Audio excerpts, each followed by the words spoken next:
ಕಾಂಗ್ರೆಸ್ನವರು ನಿಮ್ಮ ಆಸ್ತಿ ನಿಮ್ಮ ಸಂಪತ್ತು ನಿಮ್ಮ ಚಿನ್ನವನ್ನ ಕಸಿದುಕೊಳ್ತಾರೆ ಅಂತ ಬ್ರಹ್ಮಾಸ್ತ್ರ ಹೂಡಿದಂತ ಪ್ರಧಾನಿ ಮೋದಿ ಮತ್ತೊಂದು ಬಾಣವನ್ನ ಬಿಟ್ಟಿದ್ದಾರೆ.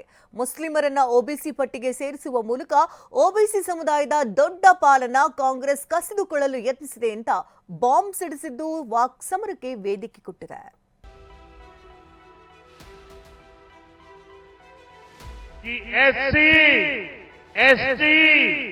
ओबीसी का जो कोटा है उसी में से कम करके उसी में से चुरा करके ये धर्म के आधार पर कुछ लोगों को आरक्षण दिया जाए।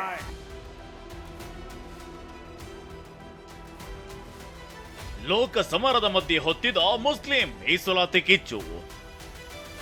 ಒಬಿಸಿ ಮೀಸಲಾತಿ ಕದ್ದು ಮುಸ್ಲಿಮರಿಗೆ ಕೊಟ್ಟಿದ್ದಾರೆಂದ ಮೋದಿ. ಕೇವಲ ಸಂಪತ್ತಿನ ಸಮರವಷ್ಟೇ ಅಲ್ಲ, ಲೋಕಸಭೆ ಅಖಾಡದಲ್ಲಿ ಇದೀಗ ಒಬಿಸಿ ವಾರ್ ಶುರುವಾಗಿದೆ. ಮಧ್ಯಪ್ರದೇಶ, ಛತ್ತೀಸ್ಗಢದಲ್ಲಿ ನಿನ್ನೆ ಚುನಾವಣಾ ರ್ಯಾಲಿ ವೇಳೆ ತಾಯಿಯಾಗಲು ಪ್ರಯತ್ನಿಸಿ ವಿಫಲರಾಗ್ತಿದ್ದೀರಾ? ನೋವಾ ಐವಿಎಫ್ನ ನುರಿತ ಫಲವತ್ತತೆ ತಜ್ಞರನ್ನ ಭೇಟಿಯಾಗಿ ಉಚಿತ ಸಮಾಲೋಚನೆಯನ್ನ ಪಡೆಯಿರಿ. ಕರ್ನಾಟಕದ ವಿಚಾರವನ್ನೇ ಮುಂದಿಟ್ಟು ಪ್ರಧಾನಿ ಮೋದಿ ಕಾಂಗ್ರೆಸ್ ಸರ್ಕಾರದ ವಿರುದ್ಧ ವಾಗ್ದಾಳಿ ನಡೆಸಿದ್ರು. एसटी, ओबीसी का जो कोटा है उसी में से कम करके उसी में से चुरा करके ये धर्म के आधार पर कुछ लोगों को आरक्षण दिया जाए।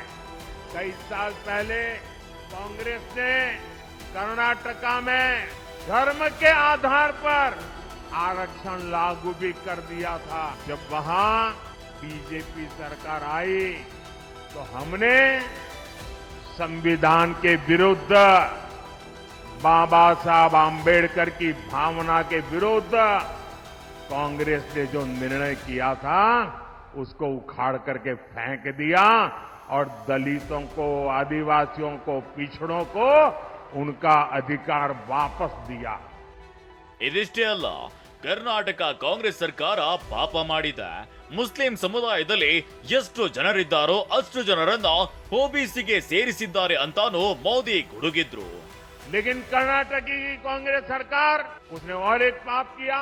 मुस्लिम समुदाय में जितनी भी जातियां हैं सबको उन्होंने ओबीसी कोटा में डाल दिया और ओबीसी बना दिया। यानी जो हमारे देश के ओबीसी समाज को लाभ मिलता था उसका बड़ा हिस्सा कट गया और वो भी वहां चला गया। यानी कांग्रेस ने सामाजिक न्याय का अपमान किया, सामाजिक न्याय की हत्या की।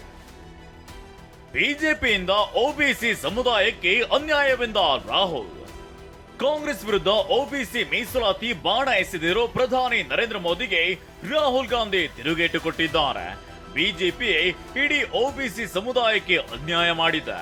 ಕಾಂಗ್ರೆಸ್ ಸರ್ಕಾರ ಅಧಿಕಾರಕ್ಕೆ ಬಂದ್ರೆ ದೇಶದಾದ್ಯಂತ ಜಾತಿ ಗಣತಿ ನಡೆಸಲಾಗುವುದು.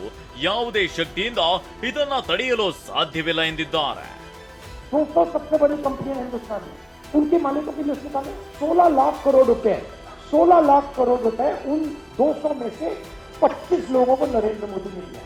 200 में से एक ओबीसी नहीं, एक दलित नहीं, एक आदिवासी नहीं। उनकी सीनियर मैनेजमेंट में एक दलित नहीं, एक आदिवासी नहीं, एक ओबीसी नहीं। मीडिया में देखो, प्राइवेट अस्पतालों को देखो, बड़ी बड़ी कंपनियों को देखो, जुडिशियल सिस्टम को देखो, जहां भी देखो कोई है ही नहीं वहां पे। 90% का कोई है ही नहीं। ಮೋದಿ ಹೇಳ್ತಿರೋದು ಹಸಿ ಸುಳ್ಳು ಎಂದು ಸಿದ್ದರಾಮಯ್ಯ ಟಾಂಗ್.